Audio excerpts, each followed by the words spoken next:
Now at 10, the man convicted of murdering a Southwest Missouri 9-year-old girl is executed. Plus, a Joplin organization hopes to end child exploitation with your help on this Giving Tuesday. And a Joplin church serves up a chili and spaghetti lunch while serving the community. The 4 states' most watched news starts now. The state of Missouri carries out the execution of a man convicted of raping and killing 9-year-old Rowan Ford. This is KOAM News at 10. I'm Dow Quick. Christopher Collings was put to death with an injection of a single dose of pentobarbital. He was pronounced dead at 6:10 this evening. Time ran out for Collings yesterday when the U.S. Supreme Court turned aside an appeal and Missouri Governor Mike Parson denied clemency. In November of 2007, Collings abducted, raped, and murdered 9-year-old Rowan Ford from Stella, Missouri in Newton County. He later threw her body into a sinkhole known as Fox Cave near Powell, Missouri in McDonald County. Court records show Collings burned the rope he used to strangle Ford, the blood-stained clothing he wore during the attack, and his blood-stained mattress. Collings eventually confessed. In 2012, a jury from Platte County in a courtroom in Phelps County convicted Collings and sentenced him to death. Ford's stepfather, David Spears, was also charged with murder and rape, but pleaded guilty to reduced charges of child endangerment and hindering prosecution. In a statement, Rowan's older sister, Arian Max, said in regard to her sister, quote, "I am so proud of the girl that she was turning out to be. A part of me died when my sister died. I did lose my ray of sunshine," end quote. Collings' execution is the 4th for the state of Missouri this year. Let's check in with Chief Meteorologist Doug Heddy for a first look at the weather. Well, it turned out to be another chilly day for us today, but a smidge better than what we saw during the daytime hours on Monday and Wednesday. We're really going to warm up. 41 Joplin, 39 in Pittsburgh. Temperatures are really going to hold steady as we go through the rest of the overnight hours. We have southerly winds kicking in, so we are pretty much at our overnight lows. We may vary a degree or two, but we're going to sit upper 30s to near 40 all night long due to the south wind kicking in at about 10 to 15 miles per hour. Gusts a little bit higher than that, but that will actually keep our temperatures up just a little bit for us tonight. Pretty much clear skies.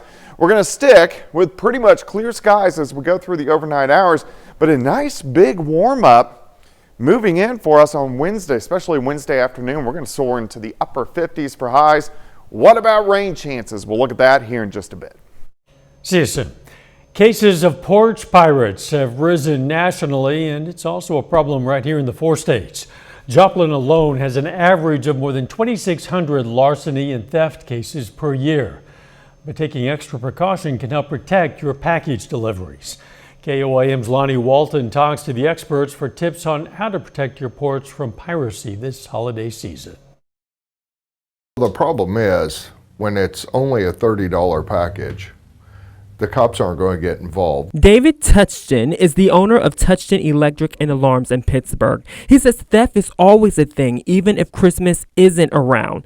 Touchton says it takes the entire community working together to prevent crime. If the street comes together and puts a recording device so that they can record the license plate, now you're giving the cops the license plate number and the video. You have a lot better chance of something happening. Jim Clements is a worker for Electric Systems in Webb City. He says if you want to beat the pirates, you have to make it a little uneasy for them. Decorations and stuff, keep them locked. Make it as difficult as possible to remove it. Signs, yard signs, stickers that say you're being video recorded. Both experts we talked to says it doesn't stop the porch pirates from committing a crime, but it surely helps the police. Well, if you're given the description of the car, the license plate number, and a picture of the person taking the package, you now give the police actually something they can use. Touchton says times are hard for some, and it may cause them to take extreme measures. It's one of those things that it is going to get worse, just because people are trying to survive. Reporting in Pittsburgh, I'm Lonnie Walton, KOAM News. Clemens says you should be careful not to put yourself in danger if you do encounter a porch pirate. Giving Tuesday is an annual day to encourage people to give back to their communities by supporting local charities and nonprofits. Rafa International is a nonprofit in Joplin participating in Giving Tuesday. Their goal is to end the trafficking and exploitation of children. They provide safety, education, and care to children impacted by trafficking and abuse in the United States, Thailand, Haiti, and more. Rafa, as well as other nonprofits, are looking to Giving Tuesday to encourage generosity.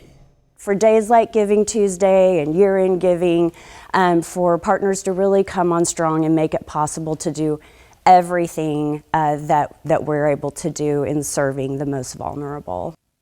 One Rafa International donor has agreed to match every donation on Giving Tuesday up to $20,000. So every donation today has twice the impact. KOAM kicked off its annual Toy Box Toy Drive campaign today. During our noon, 5, 6, and 9 o'clock shows, we reached out to the community to make the holiday a little brighter for some area kids. We were able to provide brand new toys donated by the community to families who need them. And we do this thanks to the generosity of the community and our partners. One such partner is Equity Bank. Just being able to get together and work with other people in the community to help give these kids the Christmas that every kid deserves. So we just enjoy it. We enjoy being able to be a part of it and help bring some joy to the kids. For information on how you can donate money or toys to our annual Toy Box Toy Drive, just head over to KOAMnewsnow.com. First Presbyterian Church in Joplin hosted a charity luncheon to raise funds for the medical loan closet. The church serves spaghetti, chili, and more, and all the funds raised go toward helping the medical loan closet in Joplin continue to help others. That loan closet provides medical resources for people who are underinsured or don't have health insurance. They provide canes, walkers, wound care supplies, and more to people in need. Highly invested in growing and in serving our community, and the aging community is, or the ill and sick community is a community that's sometimes neglected or overlooked. First Presbyterian Church partners with various organizations for their First Tuesday lunches to help them fundraise. Emergency crews respond to a fire at Independence Community College. That's coming up. But up first, a day of political unrest rocks one of America's closest allies. Boy, an extraordinary day of political turmoil in South Korea, one of America's closest allies in Asia, where nearly 30,000 U.S. service members are based. South Korea's president declared his nation under martial law today. But hours after protests erupted, he was forced to lift that order. Charlie D'Agata has more on the chaos. Thousands of protesters poured into the streets, descending on the South Korean National Assembly after the nation's president declared martial law. Soldiers entered the building shortly after President Yoon Suk-yeol ordered military rule in order to defend the Free Republic of Korea from the threat of North Korean communist forces. He accused his opposition of sympathizing with communist North Korea. Less than 3 hours later, the South Korean parliament defied the president, voting unanimously to overturn that decree. Then President Yoon backed down. Yoon is under attack himself. His approval ratings have plummeted in recent months, and he and his wife are accused of corruption and accepting bribes. Martial law bans protests and demonstrations, prohibits any political activities, and takes control of all media. South Korea is a vital regional ally of the United States, with more than 28,500 U.S. troops stationed at bases throughout the country. The U.S. has maintained a large military presence since 1953, defending South Korea and serving as a deterrent to its hostile neighbor, North Korea. If we've got Army vehicles on the streets, it's going to affect U.S. forces. You want to make sure that you're paying attention, that you're checking in with your unit, making sure that there's accountability, but I'm not aware at this point of any significant impact.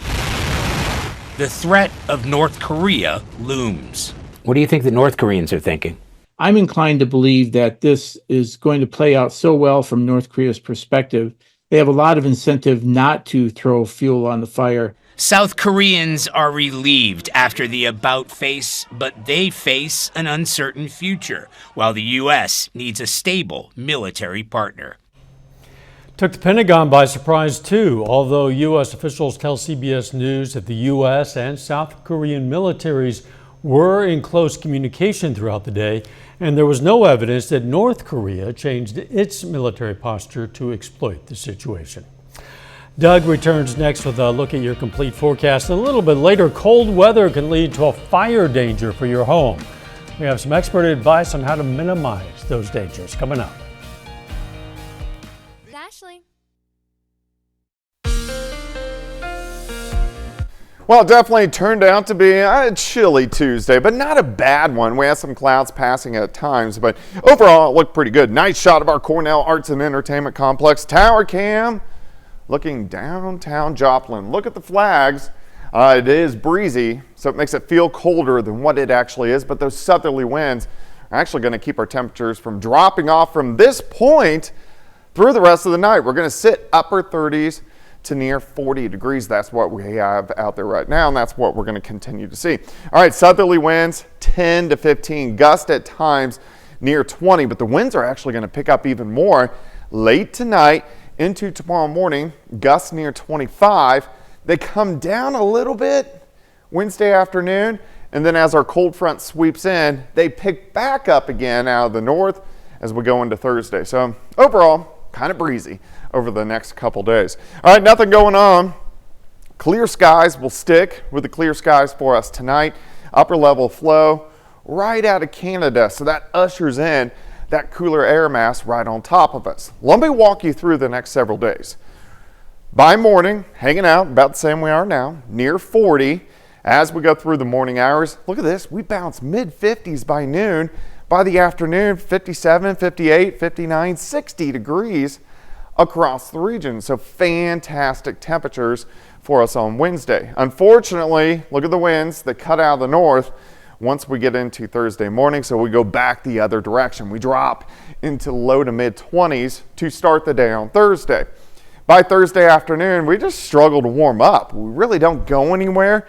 High temps only 34, 35, 36 degrees, so we'll hold into the mid 30s as we go into Thursday, and then back down again Friday morning right around 20 degrees. So kind of up and down temperatures. Up on Wednesday, 43 to start, 55 by noon. High temp, 58, so above average, which is pretty good. Let's go down the road. So here's our wave that passes through, ushers in that cold Canadian air.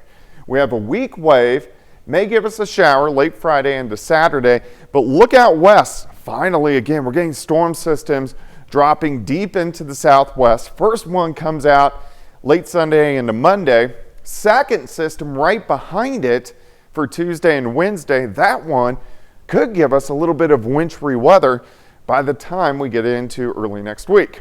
All right, so for Friday, it's still kind of cold. Maybe a random shower Friday night into Saturday morning. But look how rain increases Sunday afternoon across the region. This batch moves out. Another batch rolls in just in time for Monday and also on Tuesday. So a lot to watch as we go through the next week and a half or so. 58 on Wednesday, 37 though, that's it, Thursday, and then 45 on Friday. Temperatures over the weekend not bad, and then we're going to be watching that storm system moving in early next week. Doug, thanks. An Independence, Kansas emergency crew responds to a structure fire at Independence Community College. Happened late last night. The building that burned was formerly a dorm for students. It was currently used as staff housing. There were no injuries to occupants or to firefighters. The cause of that fire is under investigation.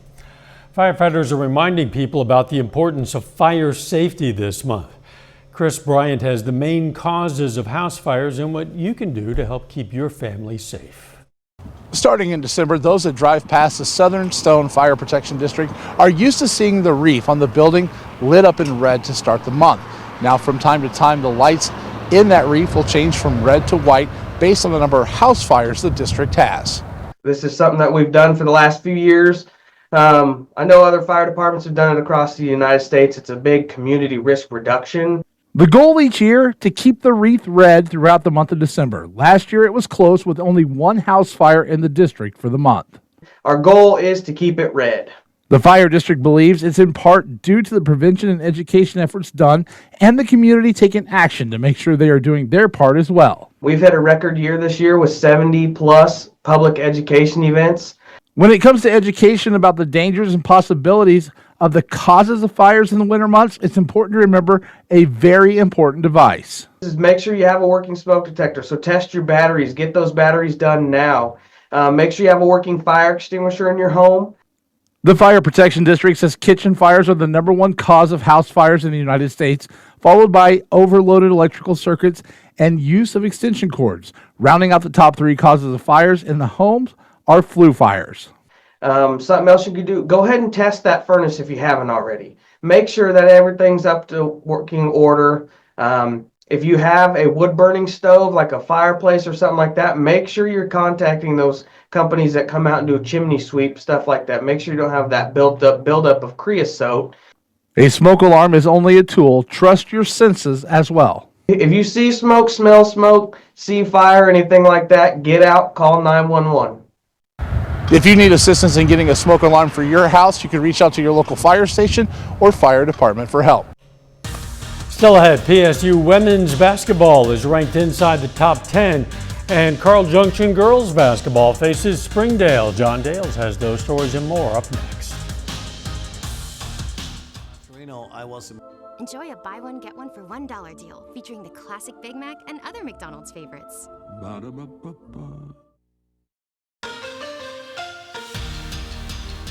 Hey, welcome into sports. I'm John Dales. High school basketball season doesn't start for another couple days over in Kansas, but in Missouri, things are already in full swing, and the 48th edition of the CJ Classic girls basketball tournament tips off early this week. It's day 2 of the CJ Classic. Nevada takes on Neosho. First points of the night belong to the Lady Wildcats after a great passing display from Journey Burkhardt to Becklin Garrett down to Journey Arnall. A couple minutes later, more impressive ball movement, and Garrett gets hit and the shot drops. Wildcats up 4-0, but Nevada's offense starts to heat up. Lucy Swearingen, the sophomore, drains it from beyond the arc to pull within 5. A couple minutes later, defense turns to offense. Ball gets poked free, and Swearingen hits the lefty layup. Then, right before the end of the quarter, heat check for Swearingen. She's on fire, and this game is tied. We go ahead to the second half. Tigers get another 3-pointer, courtesy of Grace Anderson. Nevada takes down Neosho in a tight one. Final score 39-37. Carl Junction plays its first game of the tournament this evening against Springdale from Arkansas, who starts red hot from the floor. Opening possession, 3-point jump shot, no good from Charlene Hudson, but Kiara Owens gets the rebound and puts it back in for 2. And a couple minutes later, Hudson gets the friendly bounce on this 3-pointer, and Springdale opens up an 11-point first quarter lead. But CJ fights back. Desi Williams finds Jaden Howard at the top of the key for 3. She drills it. A little bit later, JC Ocut takes the ball away and goes all the way herself, finishing the righty layup. CJ pulls to within 2. Less than a minute later, off the inbounds pass, Williams with a perfect feed up ahead to Deshae Burgee, and she goes up and scores. That ties it at 22, but Springdale pulls away in the second half. CJ puts up a very good fight. Final score 68-55. Pittsburgh State women's basketball moves up in today's Division II coaches poll. PSU is ranked number 8 after coming in at 13 in the preseason rankings. And this is the first time since 2017 that the Gorillas are inside the top 10 in the country. Amanda David's team got here after losing to Ferris State in their first game of the year, then winning 6 in a row, entering tomorrow's MIAA opener. Here's a look at the top 10 teams in the country for Division II women's basketball. You'll notice a couple other MIAA squads around the Gorillas. Fort Hays State is in at number 7. Northwest Missouri is right there at 9. The Gorillas will see each of them only once in the regular season. Those games won't be played until mid-February. Gorillas aren't our only local team to receive a top 10 ranking. NEO men's basketball is also ranked number 8 in the nation. This is the NJCAA Division I poll. The Golden Norsemen are off to a 10-1 start to their season. They just beat Tabor JV by 60 last night. NEO has one more game in the month of December. That's against State Fair this Saturday. Then the Norsemen are off until the new year. And I remember they had a similar schedule last year. I find it weird. You have about a month off in the middle of the regular season, but hey, you kind of get to relax a little bit, enjoy the holidays too. So I bet the players don't hate it. No, that's true. Just hope they can get back up to speed when they need to be when it comes down to the home stretch of the basketball season. We'll be right back. This New Year's. Well, it's going to be a chilly night for us tonight. Not as cold. We hang out near 40, but look at this, 58 tomorrow, and then back down 37 on Thursday. We do warm back up as we head into the weekend, but rain chances really increasing Sunday afternoon, and then again late Monday into Tuesday. Could end with a little light wintry mix. Doug, thanks. Hey, don't forget you can be the first to know about the day's weather with the KOAM Skywatch weather app. You can get those severe weather updates sent straight to your phone, and it's absolutely free of charge. You'll find it in the Apple App Store and the Google Play Store. Just search for the KOAM Skywatch weather app. Final sports note. Well, tomorrow is the first MIAA games for our local college basketball teams. Pittsburgh State, the men and the women, are on the road at Central Oklahoma, and Missouri Southern is over at Rogers State.